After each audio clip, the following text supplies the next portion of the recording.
Morning student, आज फिर एक बार क्लास 11 सब्जेक्ट आपका business study, chapter number 3, unit second का अगला टॉपिक संयुक्त हिंदू परिवार व्यवसाय की विशेषताएं, इसके ऊपर हम चर्चा करते हैं। तो इसकी जो पहली विशेषता है वो है जन्म से सदस्यता। तो संयुक्त हिंदू परिवार व्यवसाय की जो सदस्यता है एक बालक के जन्म से स्वतः प्राप्त हो जाती है, उसके लिए कोई समझौता या अनुबंध करने की आवश्यकता नहीं होती है। तो संयुक्त हिंदू परिवार व्यवसाय के अंदर जैसे ही कोई बालक जन्म लेता है वैसे ही स्वतः वो उसका सदस्य हो जाता है, उसके लिए अलग से कोई समझौता, कोई एग्रीमेंट, कोई कॉन्ट्रैक्ट करने की आवश्यकता नहीं होती है। उसके बाद है पृथक विधान यानी सेपरेट लॉ। तो जो हिंदू अविभाजित परिवार व्यवसाय है या HUF बिजनेस जो हमारा होता है, उसके लिए जो हिंदू लॉ है वो फॉलो होता है, यानी हिंदू कानून लागू होता है। इसके लिए अलग से कोई लॉ या एक्ट नहीं बनाया गया है। अगला है प्रबंध मैनेजमेंट। तो जो हिंदू HUF बिजनेस है, हिंदू अनडिवाइडेड फैमिली बिजनेस है, इसके अंदर जो परिवार का कर्ता होता है या जो परिवार का मुखिया होता है वही इसका प्रबंध व्यवस्था को देखता है, व्यवसाय के संचालन संबंधी क्रियाओं को देखता है, करता है। अगला है लायबिलिटीज, दायित्व। तो HUF बिजनेस के अंदर जो कर्ता होता है उसकी लायबिलिटीज अनलिमिटेड होती है, असीमित होती है। अर्थात व्यवसाय में किसी प्रकार की हानि होने पर जो करता है उसकी निजी संपत्ति से उस हानि को पूरा किया जाएगा, जबकि इसके जो सहभागी होते हैं यानी उसके जो सदस्य होते हैं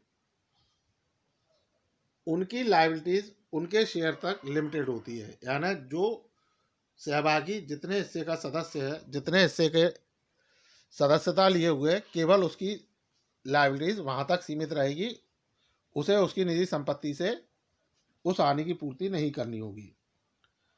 स्थायित्व,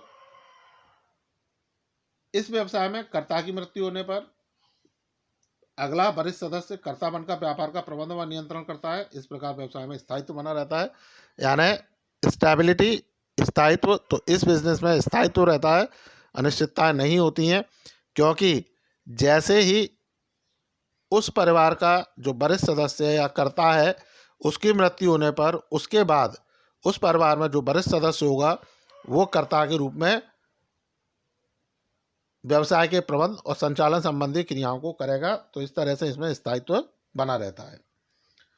पंजीकरण, तो ऐसे व्यवसाय में पंजीकरण की आवश्यकता नहीं होती, यह कानून द्वारा शासित होता है। तो जो HUF बिजनेस है उसके लिए पंजीकरण, रजिस्ट्रेशन की आवश्यकता नहीं है। अगला है हिसाब किताब मांगने का अधिकार।